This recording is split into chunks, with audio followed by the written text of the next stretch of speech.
Hi everyone, I am Daniela and I am the CAD SME for SPK and Associates. Today we'll be discussing version control in CAD. Version control in CAD is mission critical for maintaining your CAD resources. It really ensures stability, traceability, and enhanced collaboration. Please join me as we'll cover some reasons why version control really is key, as well as some horror stories that I've encountered over the years. So first is traceability. You absolutely want to capture the who, the why, the when it comes to your design changes, and having that traceability will open up that door for you. Every saved version will have that data. It usually in the PDM and PLM space, it will capture the user who made this change, why, and that might be captured in the form of a comment or an ECR or an ECN number, and also when with an automated timestamp. So when you're looking back and you are wondering why this change was made, who made it, and when, you have that data readily available. Now this is really key when you tie it into the regulatory and compliance space for some of those regulated industries. For example, FDA validation or compliance, I should say. They will definitely want to see that that historical data is kept somewhere. So that is where version control absolutely shines. It's not only helpful for you internally and for your engineers, but also meets regulatory standards. Now the second, which I've seen, is preventing overwrites and data loss. So in CAD, multiple people are often working on different files, but with that, you can see the same file have irreversible overwrites. Version control ensures that only one user can modify a file at any particular time, and if this user does not check this file back in, this file is unavailable for modifications. Now I have seen this quite a bit in my time, unfortunately, and it is usually with files that are saved outside of PDM or the PLM system. It is saved outside, you have a couple users working on it, and what typically happens is that one user will make a change while another user has that open and has been perhaps saving here and there, making small edits. By the time someone finally saves their work, someone else's changes will be overwritten. I've seen that time and time again, and it is a tough one, particularly when there is already a PDM solution in place, right? That is painful to have to go through. So if you do have a PDM system, please work within it. If you need a sandbox environment, if you don't want to save in certain folders, please talk to your admin, talk to your engineering manager, but please utilize their PDM system. If you don't have a PDM system or other forms of version control, please keep watching and use this as leverage, right? Use my horror stories to make that change. Now my third reason here is safe iteration and experimentation, tying into Sandbox and maybe having a place to store files that you may not fully go into production, that maybe you won't manufacture, maybe you're just experimenting. Designers can and often do reuse certain files in order to create something brand new. I have done this in the past myself. Hey, this part I need to make is very similar to what I already have. I'm just going to make a copy or modify and save it out.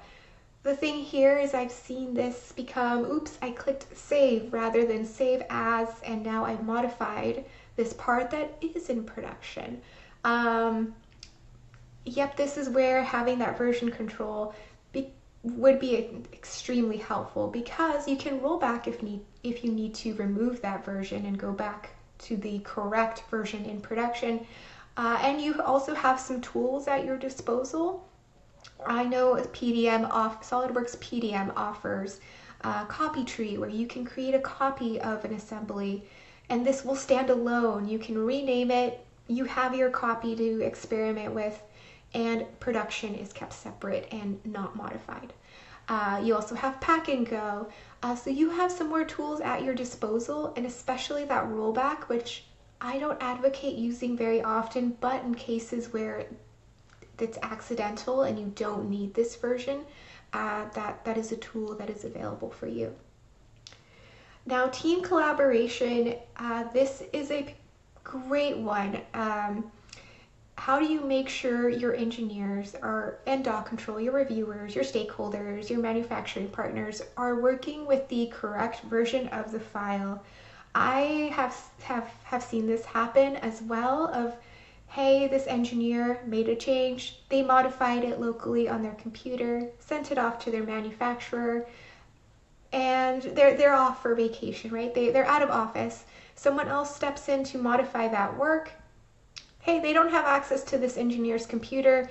They're going to look PDM, or they're going to look in this drive they always use. They're going to look elsewhere, find a file with that same name, and there we go. That must be the file, right? That was sent over to that manufacturer. Let me modify, let me get this back to them. I've seen that quite a few times. So using a version control system, whether that's PDM or something similar, you know that when you search for that file, that is it. It's available for everybody, and everybody can collaborate knowing they're using the correct version of the file. Now, the next point I will bring up is supporting release and manufacturing processes. This one ties into what I just spoke about. You can lock released files. This is to make sure that once a file is released, or a model, a product, no one will inadvertently make changes. Accountability and review is also a big one. You make it easier for a structured review of who is actually going to look at these documents, who has looked at these documents. With version control and the associated softwares, you can really customize these workflows to stop an engineer from proceeding further unless their drawing has been reviewed by the appropriate parties. So you have so many options here. And again, that would be tracked. Who is reviewing this? Who is approving this drawing? Finally, the last reason why version control is so important, I have seen this come into play heavily as well. That is disaster recovery. Now, we have some great reasons we've covered up until this point, but this one is just another great reason, and that is in the event of a crash or a computer that suddenly doesn't turn on, or a file becomes corrupt, which I have also seen. You have a next version, right, or a previous version, I should say, to refer back to. Now, using that rollback, you can go back and access that as well. And that way, if you do need to rebuild your file, you are not starting off from scratch. You're starting off from the last save, right? That's infinitely more better, especially with the larger assemblies, than having to start over from scratch. And I've seen this with OneDrive and SharePoint in particular. Hey, this assembly was saved there. It didn't get added to PDM for whatever reason. It was in progress, and it became corrupt. We don't have an earlier version to roll back to, so that I do not like giving that news of, hey, we don't have any recourse here. It is going to have to take recreating the full assembly or the corrupt part. I believe in this case with an assembly, it was one part that became corrupt. However, if they were in PDM or a similar system, you have that version control. You can look at that previous version and use that as a starting point. You already have a leg up in recovery. So overall, these are my reasons, right? Version control is key. Please use version control for your CAD resources. Number 1, traceability. Know what changed and why. 2, collaboration. You can safely work in teams. 3, safety, preventing data loss. Like I had just mentioned, you don't want to start from scratch. Number 4 is control. Lock release designs. Make sure that what is released stays untouched until it's time to make another iteration. And 5, speed, easy rollback when needed, and iteration. So thank you for joining me on this conversation on version control. For more CAD related news, tricks, and tips, please stay tuned.